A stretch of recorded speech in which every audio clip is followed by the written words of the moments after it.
بسم اللہ الرحمن الرحیم رب اشرح لی صدری ویسر لی امری واحلل عقدۃ من لسانی یفقہوا قولی۔ سامعین و ناظرین، گزشتہ رمضان میں ہم نے قرآن مجید کے سورتوں کا خلاصہ بیان کرنے کا ایک سلسلہ آغاز کیا تھا۔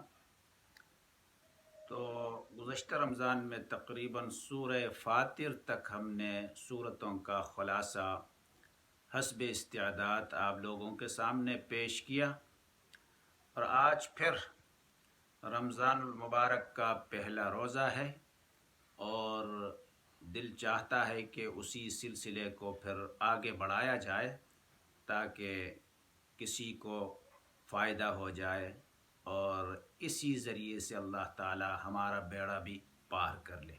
اگرچہ اس وقت سورہ فاتر کا کچھ حصہ بیان کیا تھا، لیکن پھر اثر نو اس سورہ فاتر ہی سے شروع کرتے ہیں۔ تو آئیے دیکھتے ہیں۔ سورہ فاتر مکی سورتوں میں سے ایک سورت ہے۔ اس کے 45 آیات اور 5 رکوعات پر مشتمل ہے۔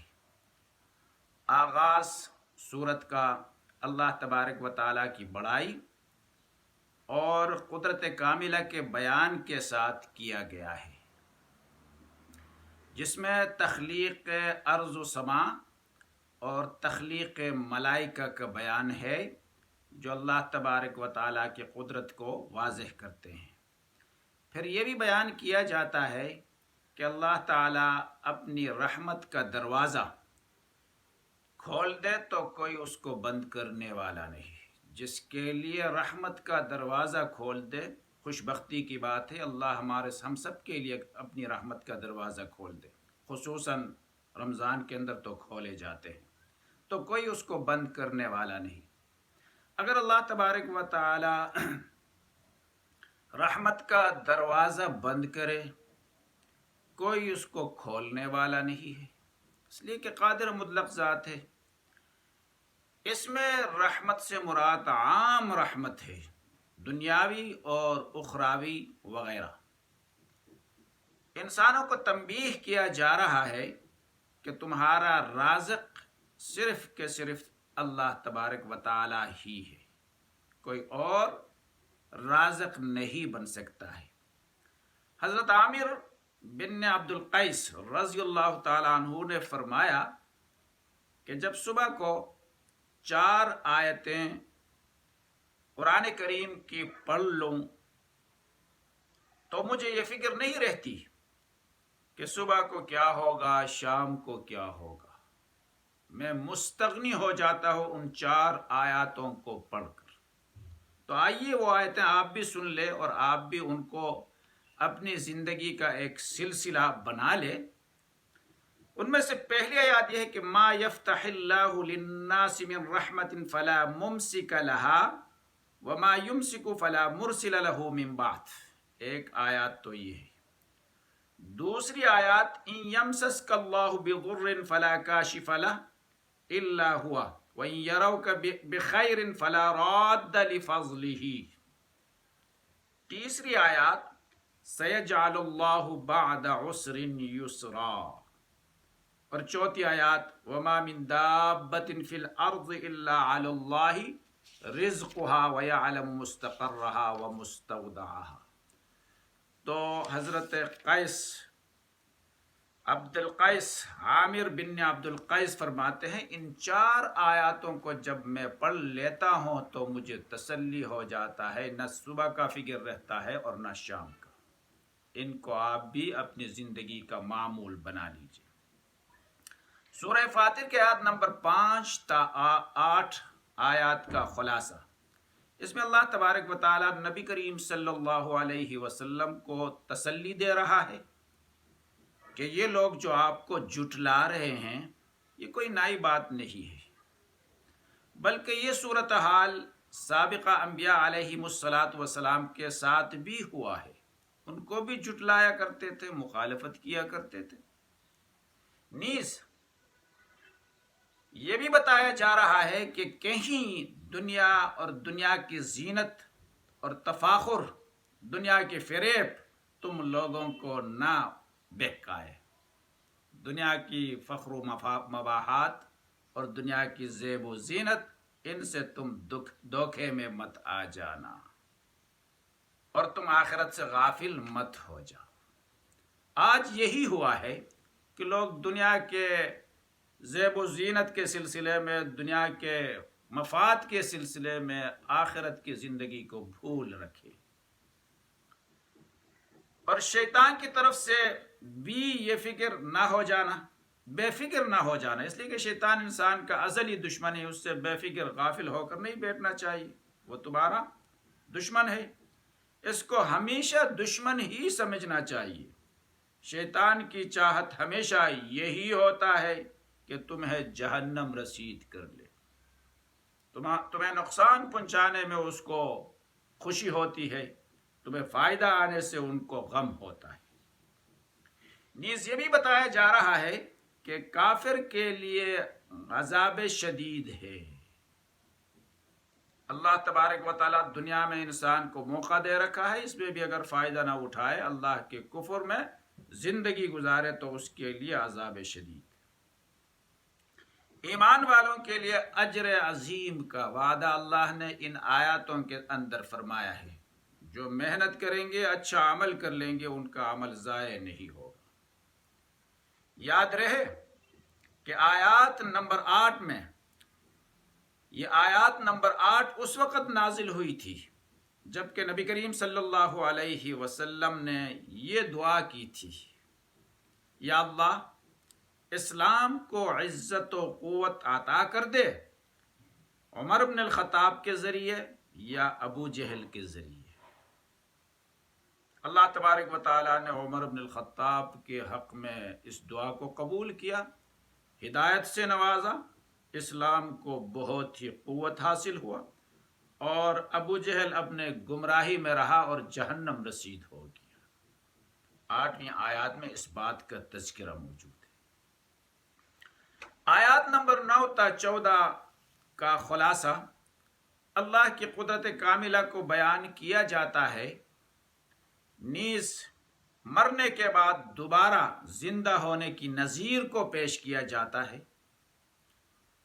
وہ نظیر یہ ہے کہ اللہ تعالی ہوا کے ذریعے سے بادلوں کو بنجر علاقوں تک پہنچاتا ہے دھکیل کر، پھر وہ علاقے آباد ہو جاتے ہیں۔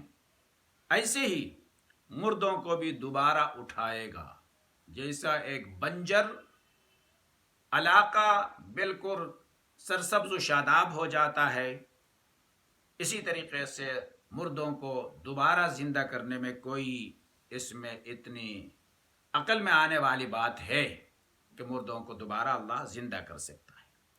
آیات نمبر 10 کا خلاصہ، جو لوگ عزت چاہتے ہیں وہ اللہ کے سوا کسی کے پاس نہیں، عزت اللہ کے ہاتھوں میں، وَتُعِزُّ مَن تَشَاءُ وَتُذِلُّ مَن تَشَاءُ۔ انہوں نے جن چیزوں کو معبود بنا رکھا ہے، ان سے عزت کی توقع پر دوستی کر رکھی ہے، وہ کسی کو عزت نہیں دے سکتے۔ پھر حصول عزت کے طریقے بھی بتلا دیا اللہ تعالیٰ نے کہ اللہ تعالیٰ کی ذات و صفات کا علم، یعنی کلمہ توحید، اور دوسرے عمل صالح یعنی دل سے ایمان لانا، پھر اس کے موافق تابع شریعت عمل کرنا، اس سے لازوال عزت تو آخرت میں ملتی ہے، لیکن دنیا میں بھی انسان باعزت زندگی گزارے گا اگر ان اصولوں کو اپنائے گا۔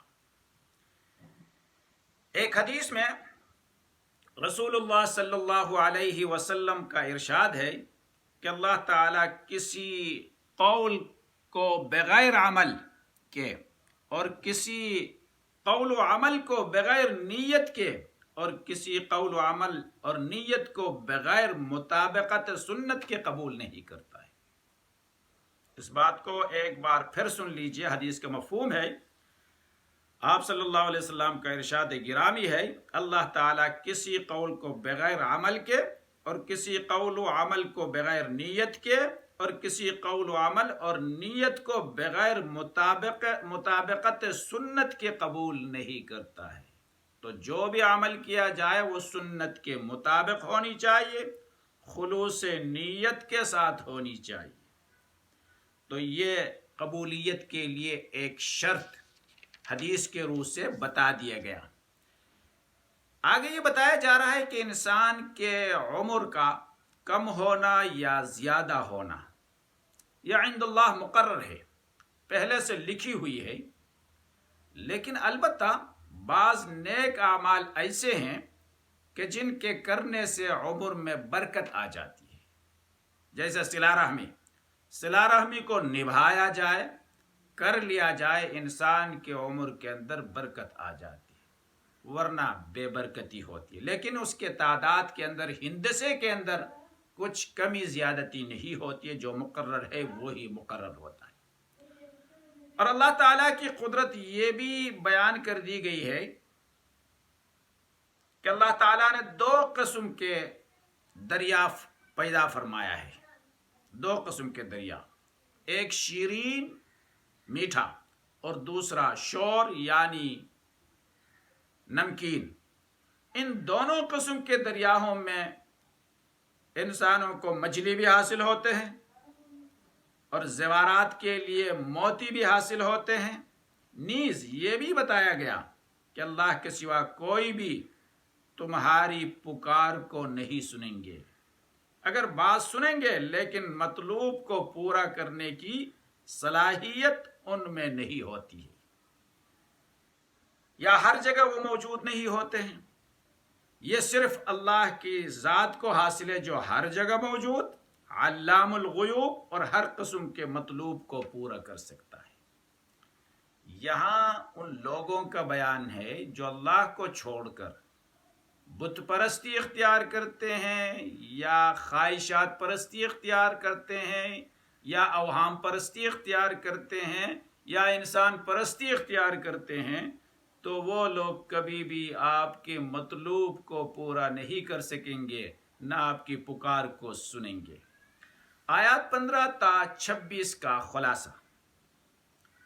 ان آیاتوں میں اصل چیز یہ ہے کہ روز قیامت نفسا نفسی کا عالم ہوگا، کوئی کسی کا بوجھ اٹھانے کے لیے تیار نہیں ہوگا، نہ کوئی کسی کو نیکی دینے کے لیے تیار ہوگا۔ انتہائی قریبی رشتہ دار بھی یہ کام نہیں کرے گا، حتیٰ کہ باپ بیٹے کے لیے اور نہ بیٹا باپ کے لیے کچھ دینے اور لینے کو تیار ہوگا۔ جیسا کہ سورہ عبس کے اندر اللہ تعالیٰ فرماتے ہیں، یوم یفر المرء من اخیہ و امہ و ابیہ و صاحبتہ و بنیہ۔ بندہ اپنے بھائی سے، اپنی ماں سے، اپنے باپ سے، اپنی بیوی سے اور اپنی اولاد سے بھاگ جائے گی، کہیں ان کو نیکی دینا نہ پڑے۔ اس قسم کے افراتفری کا، نفسا نفسی کا عالم ہوگا، تو انسان کو اس کے لیے پہلے سے کچھ تیاری کرنی چاہیے۔ نیز یہ بھی بتایا گیا کہ کفار کی مثال مردوں جیسی ہے، اگرچہ دنیا میں آپ کے نظر میں زندہ ہے لیکن مردوں جیسی۔ مومنین کی مثال زندوں جیسی۔ اس کی مناسبت سے یہاں من فی القبور کا لفظ استعمال ہوا ہے، اس سے مراد کفار ہیں۔ مطلب یہ ہے کہ جس طرح آپ مردوں کو نہیں سنا سکتے، ان زندہ کافروں کو بھی نہیں سنا سکتے۔ یہاں سنانے سے مراد وہ سنانا ہے جو مفید اور مؤثر اور نافع ہو، ورنہ مطلق سننا تو کفار کو ہمیشہ ہوتا ہی رہتا ہے۔ تو مطلب یہ کہ وہ فائدہ مند سنتے نہیں، سن کر اس سے فائدہ حاصل نہیں کرتے ہیں، ایسے مردوں کی مثال قرار دی گئی ہے۔ آیات کا سماع موتیٰ سے کوئی تعلق نہیں، وہ ایک الگ مسئلہ ہے۔ آیات نمبر 27 تا 28 میں دلائل توحید بیان ہوئے ہیں کہ بعض مفسرین یہ بیان کرتے ہیں کہ جس طرح میوے، پہاڑ، حیوانات، انسان مختلف رنگوں پر منقسم ہیں۔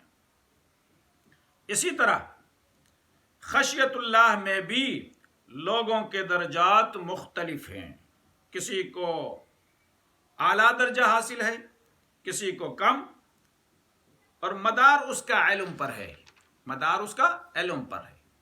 جس درجے کا علم اسی درجے کی خشیت بھی ہے۔ انما یخشی اللہ من عبادہ العلماء، علم کے ذریعے سے اللہ کی خشیت بڑھتی جاتی ہے۔